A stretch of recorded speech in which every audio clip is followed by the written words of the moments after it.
Hello everyone.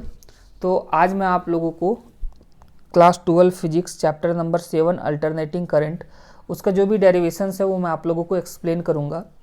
तो पहला आपका relation between average value and peak value of AC. Okay, तो आपका एवरेज वैल्यू और पीक वैल्यू में क्या रिलेशन होता है किसी एसी के लिए, उसे मैं आप लोगों को एक्सप्लेन करता हूँ। तो देखो, करंट आपका क्या होता है, इंस्टेंटेनियस करंट जो एसी में आपका दिया जाता है किसी इक्वेशन से, I equal to I naught sine omega T. Okay, तो a small charge D Q that flow in a small time D T, मतलब किसी स्मॉल टाइम डी टी में जो आपका small charge D Q flow होगा वो क्या होगा, D Q equal to I D T. कैसे, आपको पता है कि आई इक्वल टू क्या होता है, आई इक्वल टू होता है D Q by D T. Okay, तो यहाँ से आपका क्या आ जाएगा, D Q equal to I into D T. अब आई की जगह मैंने यहाँ रख दिया I naught sine omega T, that is I naught sine omega T D T. During first half cycle total charge, मतलब फर्स्ट हाफ साइकिल मतलब ये, यदि आपका टाइम पीरियड टी है कैपिटल टी, तो फर्स्ट हाफ साइकिल का मतलब ये हुआ कि मैं टाइम क्या लूँगा, T by to, half of the time period. Okay, तो आपका जो क्यू होगा वो क्या होगा, इसे मैं इंटीग्रेट कर देता हूँ, मतलब फर्स्ट हाफ साइकिल में कितना चार्ज फ्लो करेगा, that is Q equal to, इसे मैं इंटीग्रेट कर दूंगा डी क्यू को, कहाँ से कहाँ तक, 0 to T by two. Okay, क्योंकि आपका टाइम क्या है, T by two D Q. अब डी क्यू की जगह मैं यहाँ से रख देता हूँ I naught sine omega T D T. अब देखो आप, आई नॉट ये इंटीग्रेशन के बाहर आ जाएगा, साइन का इंटीग्रेशन क्या होता है, माइनस कॉस, तो माइनस कॉस ओमेगा टी, और यहाँ टी के साथ ओमेगा मल्टीप्लाइड है तो यहाँ नीचे क्या आ जाएगा, आपका ओमेगा आ जाएगा, तो that is 0 to T by two. Okay, अब देखो साइन का ये माइनस कॉस यहाँ से आया है, इंटीग्रेशन ये माइनस क्या हो जाएगा, बाहर आ जाएगा, तो ये आपका हो जाएगा माइनस आई नॉट, और ओमेगा की जगह मैं रख सकता हूँ 2 पाई बाई टी, टी आपका टाइम पीरियड। ओके, तो ये आपका हो जाएगा आई नॉट, ओमेगा बाहर आ गया, इसकी जगह मैंने 2 पाई बाई टी रख दिया, और यहाँ भी ओमेगा की जगह क्या रख दिया, 2 पाई बाई टी। ओके, और ये आपका टी है, integration 0 to T by two. अब देखो ये टी ऊपर चला जाएगा, तो ये आपका आ जाएगा minus I naught T by 2 पाई, और ये क्या हो जाएगा, अब मैं यहाँ क्या करता हूँ, टी की जगह टी बाई टू रखूँगा तो टी टी कैंसिल हो जाएगा, टू टू कैंसिल हो जाएगा, बस पाई बचेगा, कॉस पाई, और टी की जगह मैं यहाँ 0 रखूँगा तो ये कॉस 0 आ जाएगा। ओके, अब देखो कॉस पाई -1 होता है और कॉस 0 1 होता है, तो ये -1 माइनस माइनस 1 हो जाएगा, अब ये -1 -1 -2, और ये माइनस माइनस प्लस हो जाएगा। ओके, और 2 2 यहाँ से कैंसिल हो जाएगा, तो ये आपका आएगा आई नॉट टी बाई पाई। अब देखो एवरेज वैल्यू क्या होता है, ये आपका होगा चार्ज डिवाइडेड बाय टाइम, तो चार्ज आपका क्यू है और टाइम मैंने क्या ले लिया है, टी बाई टू। ओके, तो ये 2 पर चला जाएगा, टू क्यू बाई टी, और यहाँ से मैं देखिए क्यू का वैल्यू रख दूँ I naught T by pi, तो ये आपका आ जाएगा I naught T by pi, T T cancel हो जाएगा, तो ये आपका आ गया 2 I naught by pi. I average क्या आ जाएगा, एवरेज करंट क्या आ जाएगा, 2 आई नॉट बाई पाई। अब देखो 2 बाई पाई को यदि मैं कैलकुलेट करूँ तो ये आपका आएगा 0.637 आई नॉट। ओके, नेक्स्ट डेरिवेशन आपका relation between the RMS value and peak value, मतलब आरएमएस वैल्यू और पीक वैल्यू में क्या रिलेशन होता है किसी एसी के लिए, उसे मैं ड्राइव करूंगा। तो देखो आपका करंट जो होगा इंस्टेंटेनियस करंट एसी में, वो कैसे आपका दिया जाता है किसी इक्वेशन से, I equal to I naught sine omega T. अब देखो ये आपका क्या है, अल्टरनेटिंग करंट है जो कि वेरी कर रहा है, क्या कर रहा है, वेरी कर रहा है, तो मैं हीट प्रोड्यूस निकालूंगा in small time D T, मतलब एक छोटे टाइम इंटरवल डी टी में आपका हीट प्रोड्यूस क्या होगा वो निकालता हूँ। तो देखो आपका D H equal to small heat जो होगा वो क्या होगा, I square R D T, heat produce क्या होता है, आई स्क्वायर आर टी, तो यहाँ आपका टाइम क्या है, बहुत स्मॉल है डी टी, तो स्मॉल हीट आपका हो जाएगा आई स्क्वायर आर डी टी। अब देखो heat produce in 1 complete cycle, देखो ये आपका heat produce small time dt में हुआ, अब एक कंप्लीट साइकिल मतलब 1 टाइम पीरियड में आपका हीट प्रोड्यूस क्या होगा वो कैलकुलेट करूंगा, तो इसे मैं कर दूंगा क्या, इंटीग्रेट, कहाँ से, 0 to capital T time period तक। ओके, तो इसे मैं यदि इंटीग्रेट कर देता हूँ, इसे मैं इंटीग्रेट कर देता हूँ तो आपका हीट निकल जाएगा एक कंप्लीट साइकिल में 0 to T I square R D T. Okay, अब ये आपका क्या आ गया, हीट निकल गया इस एक्सप्रेशन से। अब if I R M S is the R M S value of A C, okay, मैंने माना कि आई आर एम एस ये आपका क्या डिनोट कर रहा है, R M S value of A C. तो देखो आपका R M S value of A C क्या होता है, R M S value of A C मतलब ये आई आर एम एस क्या होगा, ये आपका करंट का वो वैल्यू, वो कांस्टेंट करंट, या आप बोल सकते हो ये आपका एक तरह का डायरेक्ट करंट होगा, या एक आपका कांस्टेंट करंट होगा, जिसे मैं इसी सेम रजिस्टर से फ्लो करवाऊँ इतना ही टाइम के लिए, एक टाइम पीरियड के लिए ही, तो आपका हीट प्रोड्यूस वही आएगा जो एसी के केस में आया बात समझ में? फिर से मैं रिपीट कर रहा हूँ, IRMS क्या होता है? करंट का वो डीसी वैल्यू है, करंट मतलब, या आप बोल सकते हो वो कांस्टेंट करंट जिसे मैं इसी रजिस्टर से पास कराऊं जिससे एसी पास कराया गया था, इसमें आपका एसी पास कराया गया था, तो उसी रजिस्टर में यदि मैं फ्लो करवाऊँ इस करंट का वो डीसी वैल्यू या कांस्टेंट वैल्यू कितने टाइम के लिए? इसी टाइम के लिए जितनी देर के लिए एसी को फ्लो करवाया गया, that is time period T, तो आपका हीट प्रोड्यूस क्या होगा? सेम होगा। तो देखो आप डीसी के केस में यदि कांस्टेंट करंट है तो आपका हीट क्या होता है? आपका हीट का फॉर्मूला होता है आई स्क्वायर आर टी, तो ये आपका आ जाएगा IRMS square R T. Okay, अब देखो ये हीट और ये हीट आपका बराबर होना चाहिए, यदि ये RMS वैल्यू है तो आपका क्या हो जाएगा? IRMS square R T equal to ये आपका integration 0 to t I square R D T, ये आर कैंसिल हो जाएगा।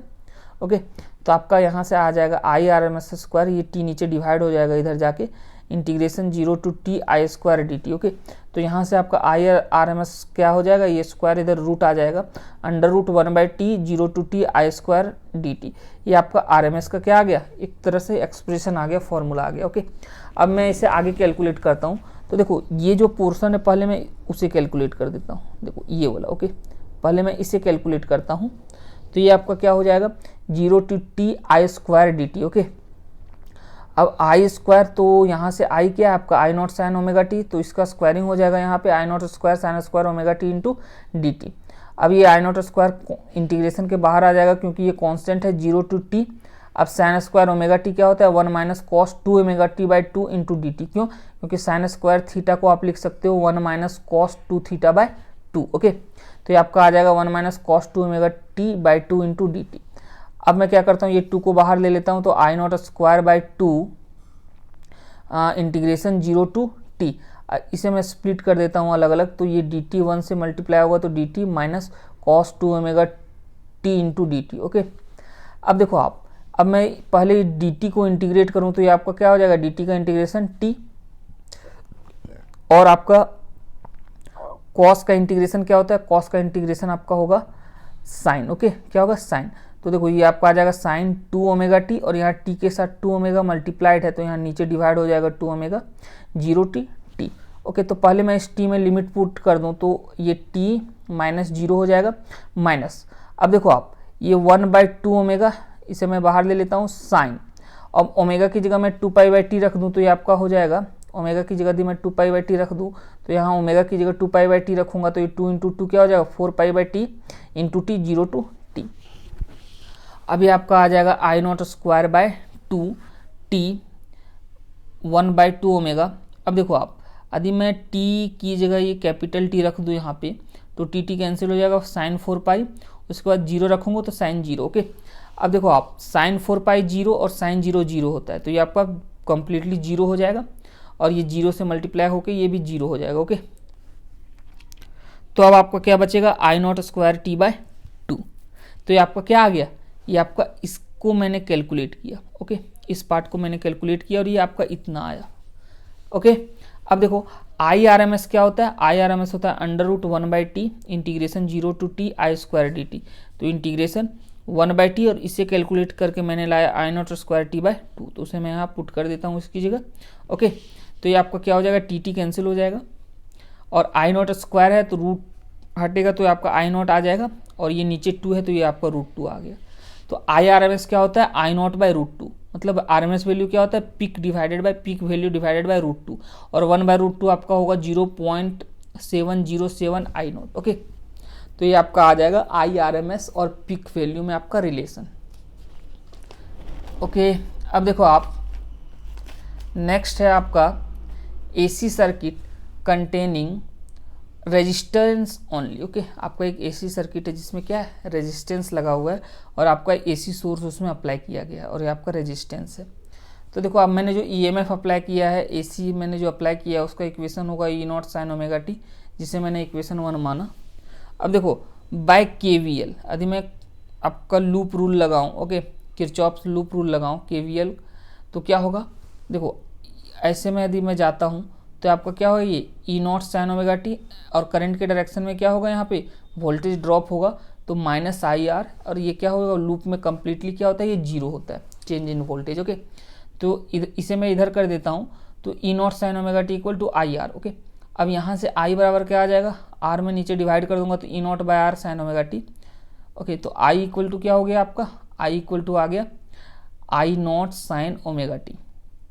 यहाँ पे आई नॉट क्या है, आई नॉट आपका करंट एम्पलीट्यूड है, मतलब maximum value of current, that is G naught by R. Okay, sine omega T, इसे मैं इक्वेशन 2 मान लेता हूँ। अब देखो आप 1 और 2 से यहाँ भी साइन ओमेगा टी, यहाँ भी साइन ओमेगा टी, मतलब दोनों सेम फेज में है, तो मैं बोलूँगा in purely resistive circuit voltage और current are in same phase. मतलब सेम फेज का होना मतलब दोनों एक साथ मैक्सिमम होगा, दोनों एक साथ जीरो होगा, और दोनों एक साथ नेगेटिव में मैक्सिमम होगा। ओके, तो ये आपका क्या आ गया, करंट और वोल्टेज का यदि मैं वेव फॉर्म ड्रॉ करूँ, ग्राफ ड्रॉ करूँ, तो देखो ये आपका वोल्टेज है रेड वाला से, और इसी फेज में आपका करंट भी होगा। ओके, और यदि मैं फेजर डायग्राम ड्रॉ करूँ तो देखो आप, ये आपका जो बड़ा वाला फेजर है ये आपका वोल्टेज है, ये नॉट मैक्सिमम वैल्यू को डिनोट कर रहा है ये, और ये आपका करंट है, और दोनों सेम फेज में। ओके, एक दूसरे से कंसाइड किया हुआ है। ओके, उसके बाद आपका नेक्स्ट डेरिवेशन है AC circuit containing only an inductor. Okay, मतलब आपका एक एसी सर्किट है जिसमें केवल क्या कनेक्टेड है, इंडक्टर कनेक्टेड है। तो देखो आपका ये जो अप्लाइड वोल्टेज होगा वो क्या होगा, E equal to E naught sine omega T, जिसे मैंने इक्वेशन 1 माना। आपको पता होगा कि इंडक्टर में यदि मैं एसी अप्लाई करूं तो इंडक्टर में आपका जो एक ईएमएफ इंड्यूस होता है, जिसे हम लोग बैक ईएमएफ बोलते हैं, ये आपको क्या करता है, ये सोर्स को आपका अपोज करता है। ओके, और वो जो बैक ईएमएफ होता है, इसमें जो वोल्टेज डेवलप होता है वो होता है minus L D I by D T. Minus इसलिए क्योंकि ये इसको जो इसका पोलैरिटी होगा उसका अपोजिट इसमें पोलैरिटी होगा आपका, जो भी डेवलप होगा वोल्टेज। मतलब यदि यहाँ आपका यदि प्लस है, यहाँ माइनस है, तो देखो इसका पोलैरिटी क्या हुआ, माइनस से प्लस में गया, तो इसमें क्या होगा, प्लस से माइनस, ऐसे आपका पोलैरिटी डेवलप होगा इसके अपोजिट। ये माइनस से प्लस हुआ, ओके, ये वोल्टेज आपका इंक्रीज हुआ, तो यहाँ आपका क्या होगा, वोल्टेज ड्रॉप होगा प्लस से माइनस, तो ये आपका पोलैरिटी क्या है, अपोजिट है। यही आपका क्या होता है, बैक ईएमएफ इसमें आपका डेवलप होता है। तो यदि मैं केवीएल अप्लाई करूँ तो देखो आपका ये E naught sine omega T, और यहाँ आपका क्या है, प्लस से minus, that is minus L D I by D T. Okay, ये मैं प्लस से माइनस गया तो minus L D I by D T, और ये ई नॉट, तो E naught minus L D I by D T क्या हो जाएगा, जीरो। तो यहाँ से ई नॉट क्या आ जाएगा, ये इधर आ जाएगा, तो L D I by D T. Okay, तो देखो आप यहाँ से आप ईएमएफ आपका क्या है, E naught sine omega T L D I by D T. अब यहाँ से डी आई क्या हो जाएगा, ये डी टी इधर मल्टीप्लाई हो जाएगा, एल डिवाइड हो जाएगा, that is D I equal to E naught by L sine omega T D T. अब दोनों तरफ मैं इंटीग्रेट कर दूँ तो integration D I equal to integration E naught by L sine omega T D T.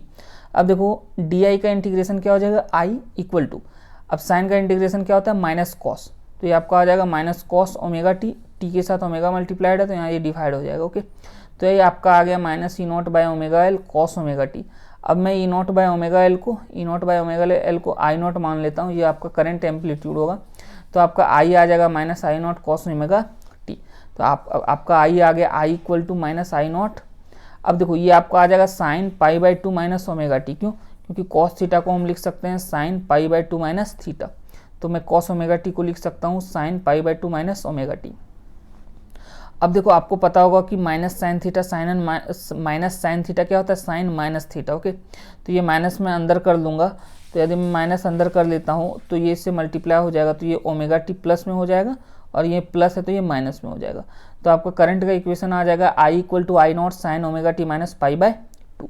अब देखो यदि मैं ये इक्वेशन 2 है, यदि इक्वेशन 1 और इक्वेशन 2 को मैं कंपेयर करूँ तो आपको मिलेगा कि आपका जो करंट है वो माइनस पाई बाय टू से क्या है, पीछे है, मतलब करंट आपका लैग कर रहा है और वोल्टेज आपका लीड कर रहा है। ओके, तो comparing 1 and 2 in an inductive AC circuit, voltage lead the current. Okay, voltage आपका आगे है, करंट आपका पीछे है, तो voltage lead the current by pi by two phase, या आप बोल सकते हो करंट पीछे आपका, current lag voltage by pi by to in phase. तो यदि मैं इसका ग्राफ ड्रॉ करूँ तो देखो ये आपका वोल्टेज है और करंट क्या है, करंट आपका पीछे है, मतलब पाई बाय टू से। तो आपका वोल्टेज यहाँ से शुरू हुआ है, तो करंट आपका कितना से लैग कर रहा है, कितना से वो पीछे, π/2 से। तो अधिक आपका वोल्टेज यहाँ से शुरू हुआ है, ईएमएफ यहाँ से शुरू हुआ है, तो π/2 डिले होके करंट आपका शुरू होगा यहाँ से। देखो तो ये यहाँ से शुरू हुआ और π/2 डिले होके ये आपका करंट यहाँ से शुरू हो रहा है, मतलब करंट आपका क्या है, π/2 पीछे लैग कर रहा है। ओके, इसका फेजर डायग्राम ड्रॉ करूँ तो देखो ये आपका ये वोल्टेज है और इससे π/2 पीछे आपका कौन है, करंट है। ओके, अब देखो नेक्स्ट आपका डेरिवेशन है AC circuit containing only a capacitor. Okay, आपका एक एसी सर्किट है जिसमें कैपेसिटर लगा हुआ है, इसमें मैंने वोल्टेज अप्लाई कर दिया है, अल्टरनेटिंग वोल्टेज ई नॉट साइन ओमेगा टी। तो देखो आपका ई इक्वल टू क्या है, E naught sine omega T, जिसे इक्वेशन 1 मैंने माना। अब पोटेंशियल डिफरेंस अक्रॉस कैपेसिटर, तो इसके अक्रॉस पोटेंशियल डिफरेंस क्या होगा, यही सोर्स का पोटेंशियल डिफरेंस होगा, that is V equal to E, जो मैंने अप्लाई किया है। Okay, E naught sine omega T. अब देखो charge on capacitor Q equal to C भी होता है, ये आपको पता होगा। तो ये आपका C और V की जगह मैंने रख दिया E naught sine omega T यहाँ से। ओके, यहाँ से मैंने रख दिया, तो आपको Q equal to C E naught sine omega T आ गया। करंट क्या होता है, dQ/dt। तो यदि मैं इसे डिफ्रेंशिएट कर दूँ तो ये आपका आ जाएगा d/dt C E naught sine omega T, और साइन का जो आपका डिफ्रेंशिएशन होता है वो क्या होता है, कॉस होता है। तो साइन ओमेगा टी ये आपका कॉस ओमेगा टी हो जाएगा, और सी ई नॉट ये बाहर आ गया। और देखो ये डिफरेंशिएशन मैंने किया तो टी के साथ क्या मल्टीप्लाइड है, ओमेगा मल्टीप्लाइड है, तो ये बाहर भी मल्टीप्लाइड हो जाएगा चेन रूल से। तो omega C E naught cos omega T. अब देखो मैंने ओमेगा सी ई नॉट को आई नॉट मान लिया। ओके, इसे मैं ऐसे भी लिख सकता हूँ ई नॉट डिवाइडेड बाई 1/ओमेगा सी, क्योंकि ये ऊपर जाएगा तो ये वही हो जाएगा। ओके, अब देखो तो आई आपका क्या आ गया, आई आपका आ गया I naught cos omega T. I naught आपका करंट एम्पलीट्यूड है, तो आई क्या आ गया, I naught cos omega T. इसे मैं लिख सकता हूँ I naught sine omega T plus π/2, क्यों, क्योंकि कॉस थीटा आपका होता है साइन π/2 प्लस थीटा। ओके, अब देखो मैं 1 और 2 को यदि कंपेयर करूँ तो आपको दिख रहा होगा कि करंट प्लस π/2 फेज से आगे है, मतलब करंट आपका लीड कर रहा है और ईएमएफ आपका लैग कर रहा है। ओके, मतलब ऐसे बोल सकता हूँ कि करंट π/2 से आपका क्या है, आगे है, लीड कर रहा है, या अधिक करंट आगे तो पीछे कौन है, ईएमएफ। तो ऐसे भी बोल सकता हूँ कि ईएमएफ या वोल्टेज आपका लैग कर रहा है π/2 से, कुछ भी बोलो आप। तो in a capacitive AC circuit the current leads the voltage, current आपका आगे है वोल्टेज से π/2, या आप बोल सकते हो वोल्टेज जो है आपका करंट से पीछे है कितना, π/2। ओके, तो ये आपका हो गया। और यहाँ से आपका कैपेसिटिव रिएक्टेंस होता है 1/ओमेगा सी, ये आपका क्या है 1/ओमेगा सी कैपेसिटिव रिएक्टेंस। ओके, यदि मैं इसका ग्राफ ड्रॉ करूं तो ये आपका क्या है, ईएमएफ। ओके, और देखो करंट क्या आपका करंट लीड कर रहा है, तो ईएमएफ यहाँ पे अपना मैक्सिमम वैल्यू अटेन किया है, बट करंट देखो π/2 पहले ही अपना मैक्सिमम इन्होंने अपना अटेन कर लिया है मैक्सिमम वैल्यू। ओके, मतलब आपका क्या है, करंट आगे चल रहा है π/2 से, क्यों, क्योंकि ईएमएफ आपका यहाँ मैक्सिमम वैल्यू अपना अटेन किया है। ओके, और π/2 पहले ही करंट ने अपना मैक्सिमम वैल्यू अटेंड कर चुका था। ओके, इसका मतलब करंट आपका आगे है। इसका यदि मैं फेजर डायग्राम ड्रॉ करूं तो ये आपका ईएमएफ है, मैक्सिमम वैल्यू ईएमएफ ये डिनोट कर रहा है, इससे आपका π/2 आगे कौन है, करंट है। ओके, अब देखो आपका आता है series LCR circuit. Series LCR circuit मतलब ये कि एक रेजिस्टेंस, एक इंडक्टर और एक कैपेसिटेंस सीरीज में कनेक्टेड है, उसमें मैंने अप्लाई कर दिया एक alternating voltage source, that is E naught sine omega T. तो आपका जो ये आपका alternating voltage source E equal to क्या है, E naught sine omega T. अब मैंने क्या माना कि सर्किट में आपका करंट भी वेरी कर रहा होगा। ओके, अल्टरनेटिंग करंट फ्लो कर रहा होगा सर्किट में, तो मैंने माना कि जो अल्टरनेटिंग करंट का पीक वैल्यू है वो क्या है, आई नॉट। अब देखो कुछ आपका वोल्टेज ड्रॉप हुआ होगा रेजिस्टेंस में, कुछ इंडक्टर में, कुछ कैपेसिटर में, तो कुछ वोल्टेज आपका यहाँ ड्रॉप है, कुछ यहाँ है और यहाँ। तो मैंने क्या माना कि V0R, V0L और V0C ये पीक या maximum value of voltage across resistance, inductor and capacitor है। मतलब V0R क्या है, maximum value of voltage across resistance, V0L क्या है, maximum value of voltage across inductor, और V0C क्या है, maximum value of voltage across capacitor. Okay, तो आपको पता होगा कि ये हो गया, ठीक है। आपको पता होगा कि V0R ओम्स लॉ से क्या होगा, V equal to I R होता है। तो जो पिक वैल्यू ऑफ वोल्टेज है अक्रॉस रजिस्टर वो क्या होगा, पिक करंट इनटू रेजिस्टेंस। उसी तरह आपका इंडक्टर के अक्रॉस क्या होगा, बस रेजिस्टेंस की जगह क्या आ जाएगा यहाँ एक्सएल इंडक्टिव रिएक्टेंस, और कैपेसिटर की जगह क्या आ जाएगा capacitive reactance that is XC R की जगह। ओके, तो पिक वैल्यू ऑफ आपका वोल्टेज अक्रॉस इंडक्टर क्या होगा I naught peak value of current into XL, और उसी तरह peak value of voltage across capacitor क्या हो जाएगा I naught peak value of current into XC. Okay, अब देखो आपको पता होगा कि वोल्टेज आपका जो होता है रजिस्टर के अक्रॉस वोल्टेज और करंट सेम फेज में होता है। ओके, तो यदि मैं करंट ये है आपका करंट फेजर तो वोल्टेज भी इसी डायरेक्शन में होगा। उसी तरह आपको पता होगा कि इंडक्टर के केस में आपका वोल्टेज लीड कर रहा होता है या करंट लैग कर रहा होता है, कुछ भी बोलो आप। तो यदि ये करंट है तो इससे π/2 आगे कौन होगा वोल्टेज होगा, या तो आप बोल सकते हो ये वोल्टेज है तो इससे π/2 पीछे कौन होगा करंट होगा। उसी तरह कैपेसिटर में आपको पता होगा कि करंट लीड करता है और वोल्टेज लैग करता है। तो देखो ये करंट है तो इससे आपका क्या है वोल्टेज पीछे है π/2, या आप बोल सकते हो यदि ये वोल्टेज है तो इससे π/2 आगे कौन है करंट है। ओके, अब देखो यदि मैं फेजर डायग्राम ड्रॉ करूं इस सर्किट का, तो ये मेरा ये जो फेजर आपका डिनोट कर रहा है ये आपका है अप्लाइड वोल्टेज। ओके, ये जो मैंने अप्लाई किया है वो है, तो उसी का पिक वैल्यू आपका ई नॉट है ये फेजर। ओके, तो ये आपका अप्लाइड वोल्टेज हो गया।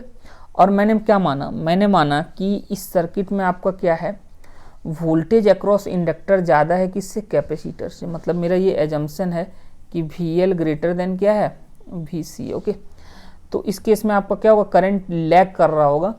तो मैंने मान लिया कि यदि आपका अप्लाइड वोल्टेज है EMF है तो इससे 5 एंगल पीछे आपका कौन है करंट है। ओके, मतलब करंट आपका लैग कर रहा है कितना से, करंट आपका लैग कर रहा है 5 एंगल से। ओके, ये आपका अप्लाइड वोल्टेज, ये आपका सर्किट में करंट है। ओके, अब देखो यदि मैं रजिस्टर की बात करूं तो रजिस्टर में आपका क्या है, रजिस्टर में आपका होता है कि करंट के ही फेज में आपका क्या होता है वोल्टेज। तो ये देखो आपका रजिस्टर के अक्रॉस जो आपका वोल्टेज है यदि ये करंट है इसी के फेज में आपका वोल्टेज। इंडक्टर में क्या होता है, इंडक्टर में वोल्टेज आपका लीड कर रहा होता है आगे होता है करंट से। ओके, π/2, तो यदि ये करंट है तो इंडक्टर में देखो इससे π/2 आगे आपका क्या है वोल्टेज है। ओके, इंडक्टर के अक्रॉस। कैपेसिटर में क्या होता है करंट से पीछे होता है वोल्टेज, दैट इज करंट से यदि आपका करंट है तो इससे π/2 पीछे आपका वोल्टेज V0C है। ओके, अब मैंने क्या बोला कि जो आपका जो VL है मतलब इंडक्टर के अक्रॉस जो वोल्टेज है वो ज़्यादा है किसके कैपेसिटर के अक्रॉस जो वोल्टेज है उससे। ओके, तो ये है अब आपका। अब देखो यदि आप देख रहे होगे कि वोल्टेज अक्रॉस इंडक्टर और वोल्टेज अक्रॉस कैपेसिटर के बीच का एंगल 180 डिग्री है, मतलब इसका फेजर इधर है तो इसका फेजर जस्ट अपोजिट इधर है। तो इसके कारण जो मेरा नेट वोल्टेज आएगा वो क्या होगा, मैं इस ज़्यादा जो आपका जो अधिक वोल्टेज है उसमें से मैं इस कम वोल्टेज को सब्ट्रैक्ट कर दूं तो नेट वोल्टेज जो आएगा इस केस में तो ये V0L इधर है और V0C इधर है। ओके, तो आपका इधर वाला ये ज़्यादा है तो इसमें से मैं क्या करता हूँ इसे सब्ट्रैक्ट कर देता हूँ, तो ये आपका आ जाएगा V0L minus V0C। Net voltage जो आएगा वो आएगा नेट वोल्टेज जो आपका कैपेसिटर और इंडक्टर के कारण आएगा वो आएगा V0L माइनस V0C। ओके, और ये आपका V0R है, तो ये V0L माइनस V0C और ये आपका V0R है।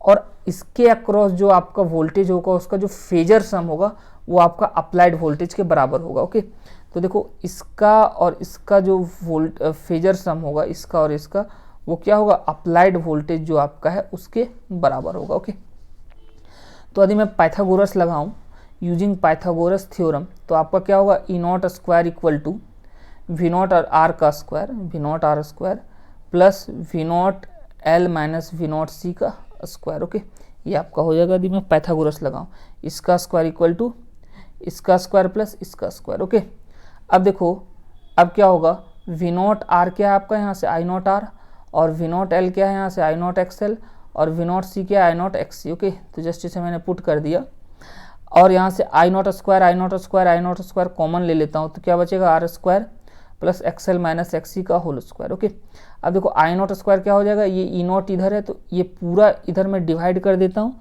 तो आपका आई नॉट स्क्वायर आ जाएगा E naught square R square XL minus XC का whole square.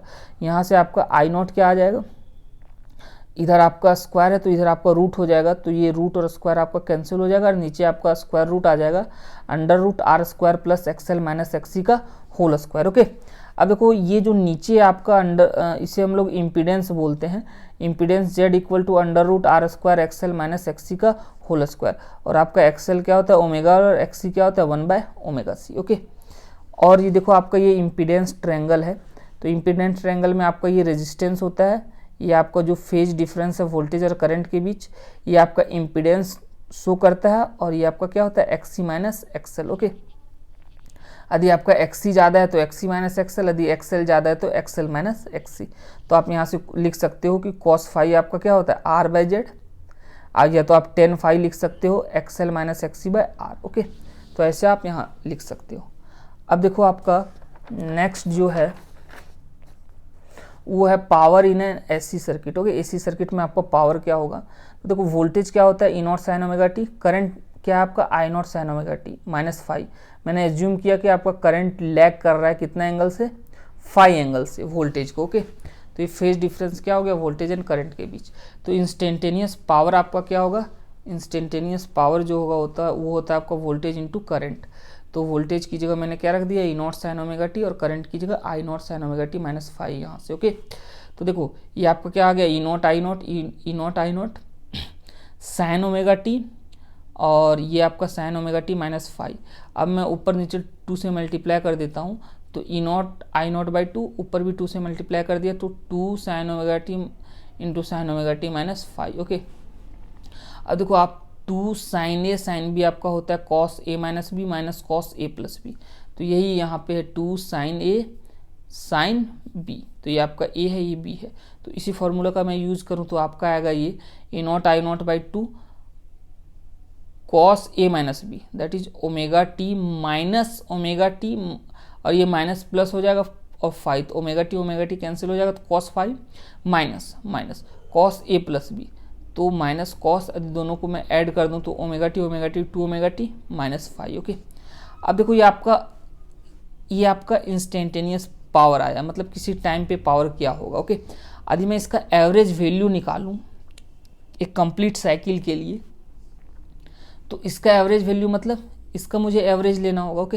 That is average of E naught I naught by 2 cos phi minus cos 2 omega T minus phi.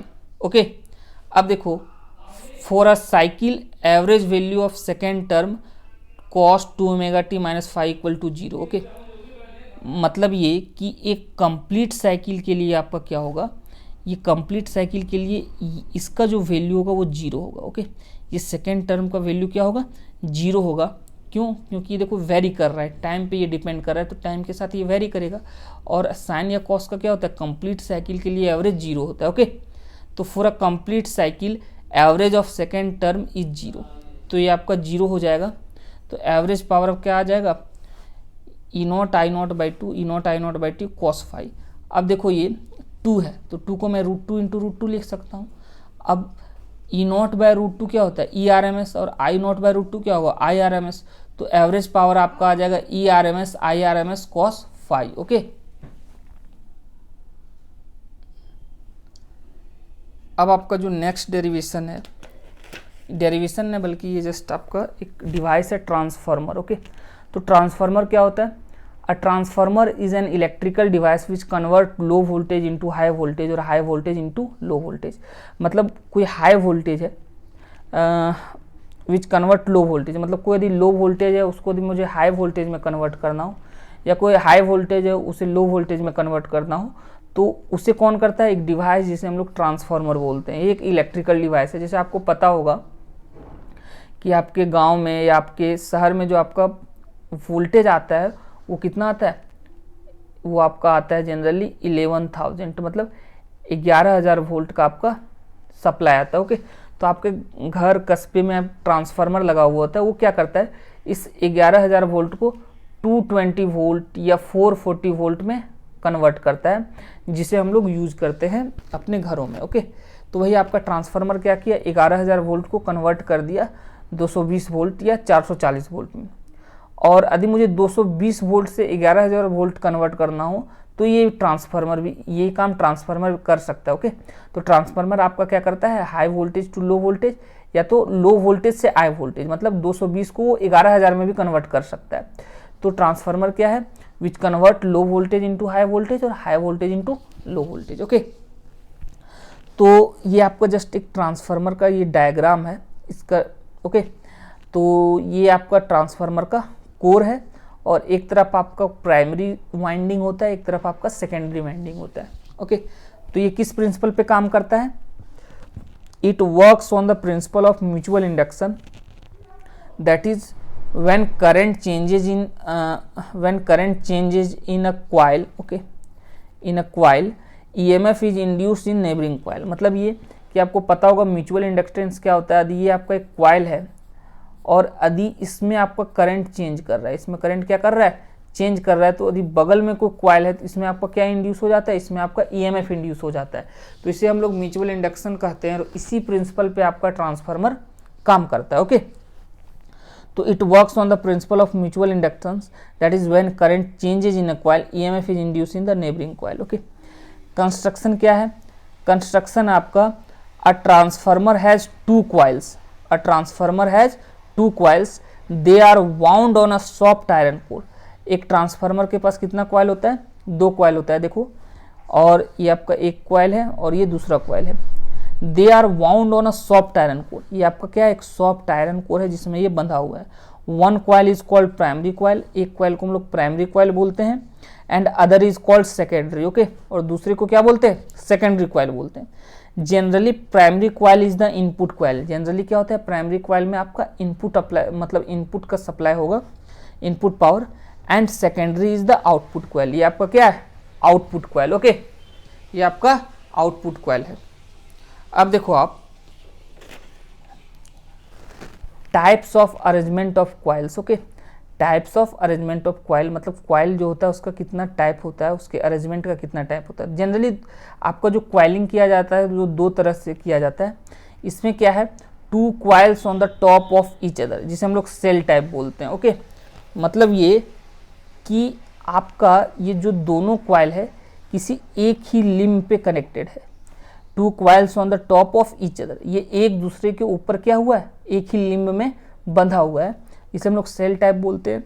और एक तरह का जो आपका कंस्ट्रक्शन होता है, अरेंजमेंट होता है कॉइल का, उसमें क्या होता है, two coils on separate limbs of the core. Okay, मतलब ये आपका कोर है, इसके दो सेपरेट लिम्ब में आपका क्या किया गया, कॉइलिंग किया गया, जिसे हम लोग कोर टाइप बोलते हैं। ये आपका प्राइमरी है, ये आपका क्या है, सेकेंडरी। ओके, दो डिफरेंट लिम्ब में ये आपका है, पहला लिम्ब में प्राइमरी और दूसरा लिम्ब में सेकेंडरी, ये आपका कोर टाइप है। ओके, वर्किंग, अब किस वर्क, मतलब ये वर्क कैसे करता है उसे हम लोग जानेंगे। तो if alternating current flow in the primary, then alternating magnetic flux is produce in the core which passes through secondary. Okay, मतलब ये कि if alternating current flow in the primary, यदि प्राइमरी में आपका अल्टरनेटिंग करंट फ्लो होगा तो क्या होगा, then alternating magnetic flux is produce, तो इसमें आपका क्या प्रोड्यूस हो जाएगा, अल्टरनेटिंग मैग्नेटिक फ्लक्स। ओके, क्यों, क्योंकि आपको पता होगा कि यदि एक कोई सोलेनॉइड है या कोई कॉइल है, उसमें फ्लक्स क्या होता है, ये आपका होता है म्यू नॉट, ये आपको पता होगा मैग्नेटिक फील्ड क्या होता है, म्यू नॉट एन आई, और फ्लक्स क्या होता है, फ्लक्स होता है मैग्नेटिक फील्ड इनटू एरिया। तो यदि आपका करंट चेंज करेगा तो मैग्नेटिक फील्ड चेंज करेगा, और यदि मैग्नेटिक फील्ड चेंज करेगा तो आपका फ्लक्स चेंज करेगा। ओके, तो आपका यदि अल्टरनेटिंग करंट का मतलब ये हुआ कि आपका करंट क्या कर रहा है, वेरी कर रहा है। ओके, तो if alternating current flow in the primary, then alternating magnetic flux is produce, तो यदि इसमें अल्टरनेटिंग करंट फ्लो होगा तो इसमें अल्टरनेटिंग मैग्नेटिक फ्लक्स भी प्रोड्यूस होगा इसके अंदर, produce in the core which passes through the secondary, और ये जो अल्टरनेटिंग फ्लक्स है ये सेकेंडरी से भी क्या करेगा, पास करेगा। Okay, hence passes through secondary, hence EMF is induced in the secondary, तो सेकेंडरी में क्या हो जाएगा, आपका EMF इंड्यूस हो जाएगा। क्यों, क्योंकि इसमें आपका चेंजिंग फ्लक्स लिंक कर रहा है, और यदि किसी कॉइल से फ्लक्स चेंज करता है तो हमें पता है कि फैराडेज लॉ से कि उसमें EMF इंड्यूस हो जाता है। ओके, तो सेकेंडरी में क्या इंड्यूस हो जाएगा, EMF। Okay, if N1 and N2 be the number of turns in the primary and secondary coil, suppose इसमें नंबर ऑफ टर्न्स N1 है और इसमें नंबर ऑफ टर्न्स N2 है, तो आपका इंड्यूस EMF क्या होगा प्राइमरी कॉइल में, E इक्वल टू, या तो induce EMF in primary coil क्या हो जाएगा, E1 equal to minus N1 d∅dt। ओके, यदि rate of change of flux d∅dt है और नंबर ऑफ टर्न्स N1 है, तो जो आपका ईएमएफ इंड्यूस होता है वो क्या होता है, minus N1 d∅dt। Induce EMF in secondary coil क्या होगा, E2 equal to minus N2 d∅dt। अब देखो यदि मैं दोनों को डिवाइड कर दूं तो ये d∅dt कैंसिल हो जाएगा, माइनस माइनस कैंसिल हो जाएगा, तो E2/E1 क्या आ जाएगा, N2/N1। और N2/N1 क्या होता है, turn ratio of transformer. Okay, अब देखो अब आपको दो तरह का ट्रांसफार्मर मिलेगा, एक को बोलते हैं स्टेप अप ट्रांसफार्मर, एक को स्टेप डाउन ट्रांसफार्मर। देखो यदि आपका N2 is greater than N1 है, यदि आपका N2 ज़्यादा है N1 से, तो E2 क्या होगा, ज़्यादा होगा E1 से। देखो यदि आपका N2 ज़्यादा होगा N1 से, तो इसका वैल्यू 1 से बड़ा होगा, मतलब E2 क्या होगा, E1 से ज़्यादा हो जाएगा, मतलब आउटपुट क्या हो जाएगा, ज़्यादा हो जाएगा इनपुट से। तो the output voltage is greater than the input voltage, और ऐसे ट्रांसफार्मर को क्या बोलते हैं, स्टेप अप ट्रांसफार्मर। मतलब ये कि यदि आपने 220 वोल्ट अप्लाई किया और उसी ट्रांसफार्मर ने क्या किया, उसका वोल्टेज हाई कर दिया 11,000 वोल्ट। ओके, तो इसे हम लोग क्या बोलेंगे, इसमें आपका इनपुट क्या है 220 वोल्ट और आपको आउटपुट कितना मिला 11,000 वोल्ट। ओके, तो इसे हम लोग क्या बोलेंगे, step up transformer. This transformer is called step up transformer. अब देखो स्टेप डाउन ट्रांसफार्मर क्या होगा, N2 लेस देन N1, मतलब आपका सेकेंडरी में नंबर ऑफ कॉइल्स या नंबर ऑफ टर्न्स कम होगा और प्राइमरी में ज़्यादा होगा। तो आपका यदि N2 ग्रेटर देन N1 होगा, N2 ग्रेटर देन N1, तो E2 ग्रेटर देन क्या हो जाएगा, N1, sorry N1 greater than N2 है, तो आपका यदि N1 ज़्यादा होगा तो E1 भी क्या होगा, ज़्यादा होगा, मतलब इनपुट वोल्टेज आपका क्या है, इनपुट वोल्टेज आपका ज़्यादा हो जाएगा, आउटपुट कम हो जाएगा। तो if N2 less than N1 then E2 less than E1, मतलब output is voltage is less than input voltage, the output voltage is less than input voltage, और इसे हम लोग बोलते हैं स्टेप डाउन ट्रांसफार्मर। यदि 11,000 वोल्ट को कोई ट्रांसफार्मर 220 वोल्ट में कन्वर्ट कर रहा है, तो ये आपका इनपुट, ये आउटपुट। ओके, तो आपका देखो आउटपुट कम हो गया, इनपुट आपका ज़्यादा है, ठीक है, तो इसे हम लोग स्टेप डाउन ट्रांसफार्मर बोलेंगे। ओके, अब देखो if transformer is ideal, transformer का आइडियल होना का मतलब क्या हुआ कि there is no energy loss, मतलब कोई एनर्जी लॉस नहीं हो रहा है ट्रांसफार्मर में। इसका मतलब input power equal to output power, जितना आपका पावर इनपुट में पावर उतना आउटपुट में पावर होगा। और पावर क्या होता है, voltage into current, that is input power E1 I1 और output power E2 I2। I1 क्या है आपका प्राइमरी में करंट, I2 क्या है सेकेंडरी में करंट। ओके, तो यहाँ से आपका क्या आ जाएगा, I1/I2 इक्वल टू E2/E1, और ये आपका क्या होता है N2/N1, ये आपका होता है N2/N1, ये आपका N1 है। ओके, अब देखो अब हम लोग देखते हैं energy losses in transformer and their minimization, मतलब ट्रांसफार्मर में कौन कौन सा एनर्जी लॉस होता है, उससे हम लोग कम कैसे कर सकते हैं। तो पहला होता है कॉपर लॉस। तो देखो some energy is lost due to the heating of copper wires of winding. Okay, मतलब देखो आपका ये जो वाइंडिंग है, ये जो आपको वाइंडिंग किया गया है, ये कॉपर का होता है, तो अधिक करंट फ्लो करेगा तो उसमें कुछ ना कुछ हीट लॉस होगा। तो some energy is lost due to the heating of copper wires of windings, और this power loss that is I²R can be minimize using thick copper wires of low resistance. मतलब ये कि इसे हम लोग minimise कर सकते हैं इस लॉस को यदि मैं थिक कॉपर, मोटे कॉपर वायर का यूज करूँ तो। ओके, उसके बाद ED करंट लॉस, ये क्या होता है, the alternating magnetic flux induces ED current in the iron core. Okay, मतलब ये कि इसमें आपका मैग्नेटिक फ्लक्स क्या कर रहा होगा, चेंज कर रहा होगा, और यदि इस कोर से मैग्नेटिक फ्लक्स चेंज करता है तो इसमें ED करंट इंड्यूस हो जाता है इस कोर में। Okay, in the iron core which causes heat loss, और जिसके कारण हीट लॉस होता है। This loss can be reduce using laminated core. Laminated core का मतलब ये हुआ कि मैं जो आयरन कोर या जो आपका ये जो कोर में यूज करूँगा, ये आपका कंटिन्यूस नहीं होगा, मतलब सीट के फॉर्म में होगा। देखो आप, ये आपका जो कोर है ये पतला पतला सीट के फॉर्म में होता है, इसे हम लोग लैमिनेटेड कोर बोलते हैं, जिसके कारण क्या होता है आपका ED करंट लॉस मिनिमाइज होता है, कम से कम होता है। ओके, उसके बाद आपका है हिस्टेरेसिस लॉस। ये क्या होता है, the alternating current causes magnetization and demagnetization of iron core, this causes heat loss. Okay, this loss is called hysteresis loss. मतलब ये कि आपका जब अल्टरनेटिंग करंट इसमें जब फ्लो होगा तो इसमें अल्टरनेटिंग फ्लक्स आपको क्या होगा, जनरेट होगा, जिसके कारण ये कोर क्या होता है, एक बार मैग्नेटाइज होता है, इसमें मैग्नेटिक प्रॉपर्टी आता है, उसके बाद फिर से ये मैग्नेटिक प्रॉपर्टी लूज करता है, दैट इज डीमैग्नेटाइज होता है। तो ये साइकिल चलते रहता है मैग्नेटाइजेशन और डीमैग्नेटाइजेशन का कोर का, जिसके कारण क्या होता है, उसमें लॉस होता है, जिसे हम लोग हिस्टेरेसिस लॉस बोलते हैं। ओके, जिसे हम लोग हिस्टेरेसिस लॉस बोलते हैं। This can be minimized using core material having narrow hysteresis loop.